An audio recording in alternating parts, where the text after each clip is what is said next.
In a quiet mountain town, there lived a young woman named Lira. She was kind and intelligent, but her mind was never still.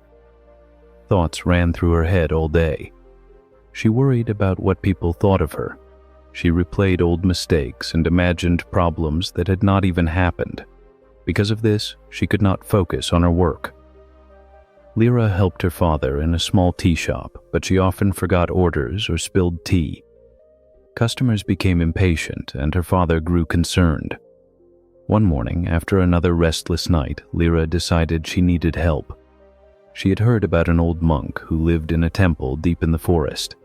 People said he could teach anyone how to find peace of mind.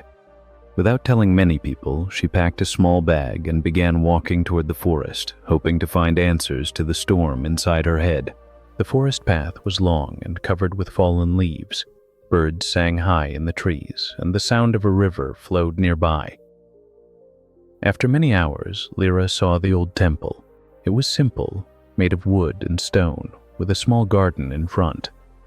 The monk was sitting under a tree, quietly sweeping the ground. Lira bowed and said, "Master, my mind is always full. I cannot stop thinking, and it makes me tired." The monk looked at her kindly and invited her to sit. He poured her a cup of tea and waited for her to drink. As she lifted the cup, he asked, "Do you see this tea? Your mind is like this cup. It is already full, so nothing new can enter." Lira frowned. "But how can I empty my mind?" she asked. The monk smiled. "Tomorrow I will show you, but you must be patient." The next morning, the monk called Lira to the garden. In the center was a large wooden bucket filled with clear water. "This bucket is like your mind," the monk said. "If we keep adding water without taking some out, it will overflow." He handed her a small cup and told her to scoop water from the bucket and pour it onto the ground. At first, Lira did not understand, but she followed his instructions. They worked in silence. Scoop after scoop, the bucket became lighter. Finally, the monk stopped her. "Do you feel how easy it is to carry the bucket now?" he asked. Lira nodded. "The same is true for your thoughts. Let go of the ones you don't need. Make space, and your mind will feel lighter." She began to realize that many of her worries were like extra water, heavy, unnecessary, and slowing her down.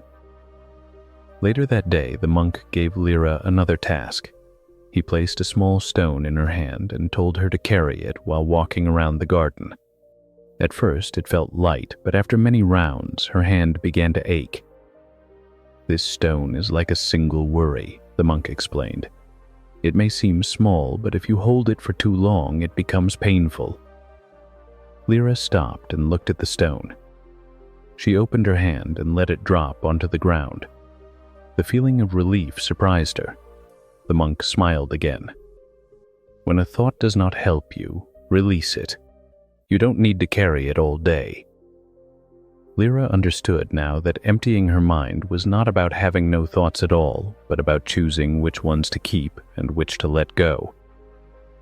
This simple idea began to change how she felt inside. If you want to know how Lira uses this lesson to change her life, stay with me for the rest of the story. The next part will show you a simple truth that could help you find your own peace of mind. The following morning, Lira woke before sunrise. For the first time in many weeks, her head felt calm. She walked to the garden and listened to the soft wind moving through the trees. The monk joined her, carrying 2 cups of tea.